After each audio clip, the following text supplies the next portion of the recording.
Jai Hind everyone. I am Cadet Raiza and we are back with another video post 1971. तो जैसे हमने learn किया था 1971 में बांग्लादेश लिबरेशन हुई थी एंड द इंडो पाक वॉर हैपेंड, उसके बाद क्या हुआ? अब देखो, जब भी कुछ होता है उसके बाद ही कॉन्सिक्वेंसेस पता चलते हैं, तो हमें पता लग गया कि हमें और जरूरत है. Therefore, it became very important to acquire more ships and aircrafts. अब हमारी एयरफोर्स इस टाइम पे बिल्कुल भी स्ट्रॉन्ग नहीं थी. Itself for discharge of its responsibility effectively. अभी बहुत मोटी लैंग्वेज लग रही होगी, बट इसमें एक्चुअली हुआ क्या था?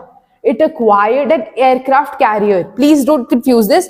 Aircraft carrier एक नेवल शिप का टाइप होता है. वो एयरक्राफ्ट कैरियर वो नहीं होता कि वो एक एयरप्लेन है, right? From Britain which was क्राइसिन. अब ये वैसे थोड़ा मुश्किल टर्म है, बट क्राइसिन का मतलब होता है, उसको हमने नाम चेंज कर दिया जिसका ऑलरेडी नाम था as INS विराट. उसके बाद we introduced 2 more R class ships. अब आपने पिछली बार याद किया था कि R क्लास से हमारे पास राजपूत, रंजीत थी. अब आ गए रणवीर एंड रणविजय. फिर इंडियन नेवी अभी तक सेल्फ सफिशिएंट नहीं थी, so you need to memorise this. Self sufficient नहीं थी, which is why हम लाइक अब frigates of 2 classes, Leander and Godavari classes. उसके बाद अब हम डिस्ट्रॉयर ले आए, फ्रिगेट्स ले आए. अब कॉर्वेट्स भी इंपॉर्टेंट हो गए.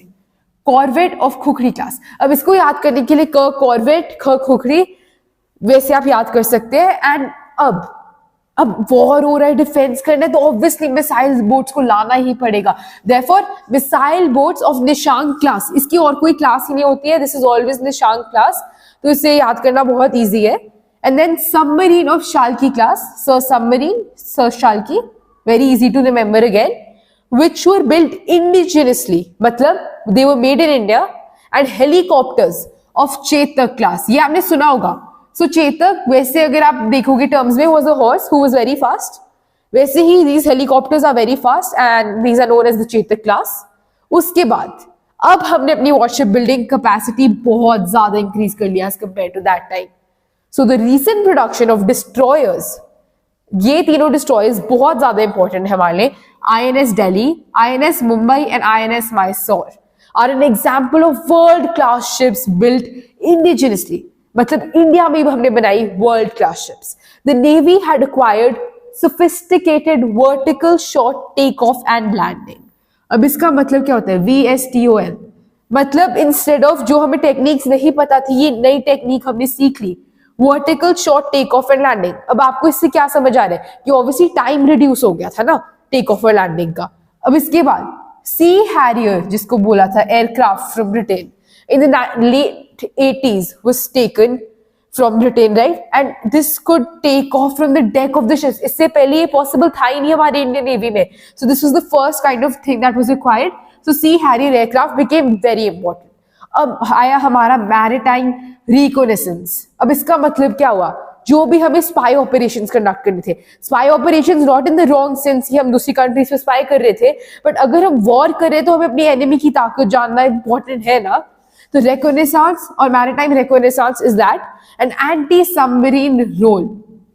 अब सबमरीन दूसरी कंट्रीज भी भेजती है ना. Aircraft Tu-142 from Russia was also inquired to increase the capacity of our navy. अब उस टाइम पे रशिया, फ्रांस, ब्रिटेन के पास बहुत ऐसी इक्विपमेंट थी जो हमारे पास नहीं थी, बट हमारी नेवी ने फिर इनको एक्वायर करके अपनी स्ट्रेंथ भी बढ़ाई by leaps and bounds, which means it was a huge difference from जो हमारे पास ऑलरेडी था and making it a world class navy. तो आज अगर आप देखोगे हमारी नेवी एक वर्ल्ड क्लास नेवी है, right? And the Sea Harrier fighter aircraft and Tu-142 that we studied there for maritime reconnaissance have since been phased out of the navy.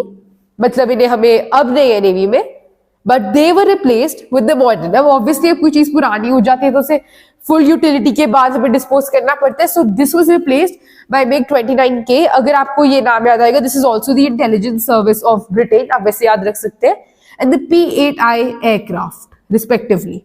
So we had 2 aircrafts, right? Sea Harrier fighter aircraft. So this was acquired by MiG-29K, and then Tu-142 was replaced by P-8 aircraft. And that was it for this video, and this is in connection with what we learned previously. Indo-Pak war के बाद हमें ये changes समझ आए थे, तो मैं से urge करूंगी कि आप इन दोनों को साथ में पढ़ें because these are two very important topics. Thank you for watching this video.